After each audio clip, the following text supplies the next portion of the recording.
شخص کے جس نے 4 سال پاکستان پہ سیاہ اور سفید کا مالک بن کر حکومت کی ہے، آج وہ جس معصومانہ طریقے سے تقریریں کر رہا ہے وہ قوم کے شعور کے مذاق اڑانے کے مترادف ہے۔ آج عمران نیازی کے پاس کسی جلسے میں ایک منصوبہ ایسا نہیں ہے جو وہ قوم کو یہ بتلا سکے کہ 4 سالوں میں اس نے شروع کیا اور مکمل کیا۔ کراچی سے لے کے پشاور تک میں پی ٹی آئی کے تمام فالوورز کو اور قیادت کو چیلنج کرتا ہوں کہ وہ ایک منصوبہ پیش کریں کہ جو انہوں نے اپنے 4 سالہ دور میں شروع کر کے مکمل کیا ہو، جبکہ مسلم لیگ نون نے اپنے 5 سالوں میں درجنوں میگا منصوبے شروع کیے اور 2.5 2 3 سالوں میں مکمل کیے اور ملک کی معیشت کو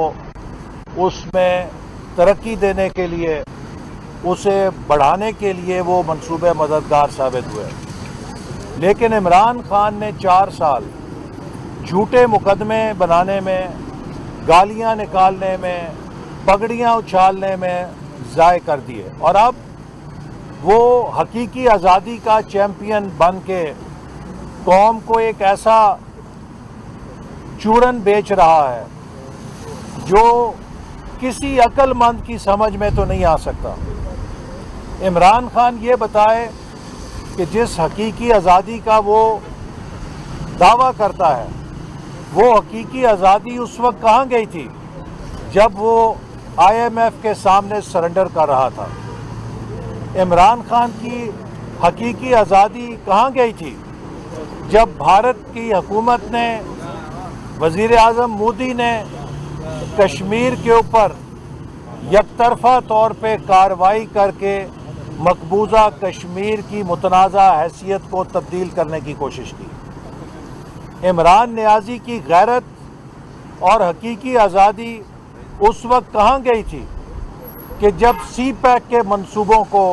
اس کی اپنی حکومت اور اس کے اپنے وزیروں نے تباہ کیا اور عمران خان کے اشاروں کے اوپر تباہ کیا؟ عمران خان کی حقیقی آزادی اس وقت کہاں گئی تھی کہ جب وہ ملک کی معیشت کو تباہ کر کے کشکول پکڑ کے پوری دنیا میں پھیرا کرتا تھا؟ حقیقت یہ ہے کہ 2018 میں ہم نے ایک ہنستا بستا ملک چھوڑا تھا۔ آج عمران خان جب پاکستان کو چھوڑ کر گیا ہے تو ہمیں بدترین مہنگائی، خالی خزانہ اور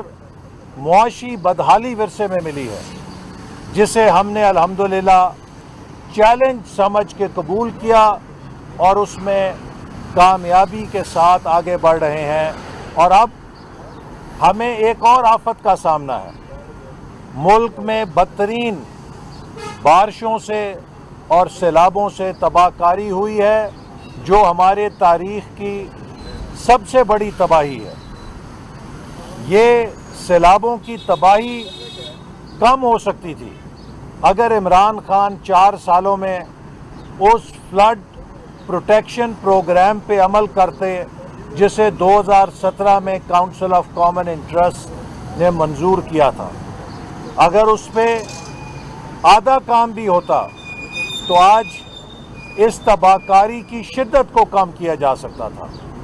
لیکن بدقسمتی سے یہ جو قدرتی آفت آئی ہے، اس نے ہمارے عوام پر اور ملک کے اوپر ایک قیامت ڈھائی ہے۔ آج پاکستان کا ہر شہری، پاکستان کا ہر ادارہ ان بے سہارا پاکستانیوں کی مدد کے لیے سرگرم ہے۔ حد تو یہ ہے کہ ہمارے دوست ممالک بھی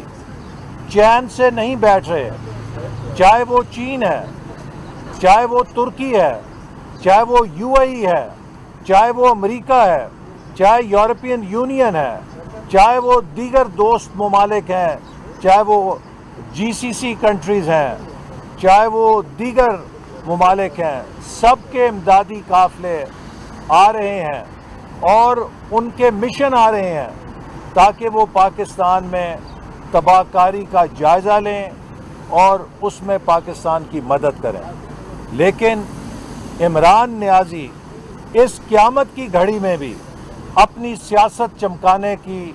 چکر میں پڑا ہوا ہے اور قوم کو ہر روز تقسیم کر رہا ہے۔ کل عمران نیازی نے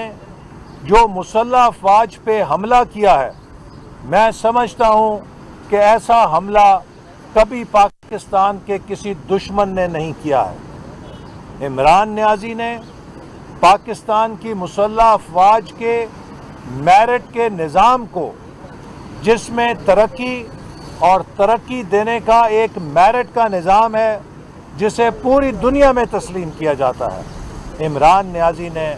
کل اسے متنازع بنانے کی کوشش کی ہے، اسے سیاسی تقسیم میں ڈالنے کی کوشش کی ہے۔ میں سمجھتا ہوں کہ عمران نیازی اپنے فورن ڈونرز کے ایجنڈے پر کار فرما ہے اور پاکستان کے اندر جہاں معاشی تباہی پیدا کی ہے، اب وہ اداروں کے تباہی کے مشن کے اوپر گامزن ہے۔ کبھی عدلیہ کو دھمکیاں دیتا ہے، کبھی الیکشن کمیشن کو دھمکی دیتا ہے، کبھی مسلح افواج کو دھمکی دیتا ہے۔ مجھے نہیں سمجھ کہ کوئی ذی شعور، کوئی شخص جس میں رتی برابر بھی اس ملک کا درد ہو، اس مشکل گھڑی میں، اس آفت کی گھڑی میں، اس تباہی کی گھڑی میں اس طرز عمل کا مظاہرہ کیسے کر سکتا ہے؟ یہ کام صرف وہی کر سکتا ہے کہ جس کے سینے میں پتھر کا دل ہو۔ یہ کام وہی کر سکتا ہے جس کی انا اور ایگو ماؤنٹ ایوریسٹ سے بڑی ہو اور وہ اپنے ملک کے مفاد کو اپنی انا کے ترازو کے اوپر تولتا ہو۔ میں سمجھتا ہوں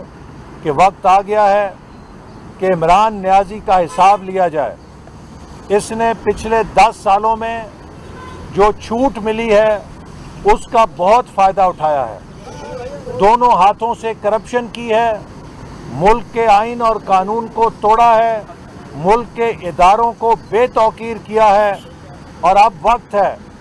کہ جو قانون کے ترازو طلال چودھری پہ لگے تھے، جو قانون کے ترازو دانیال عزیز پہ لگے تھے، جو قانون کے ترازو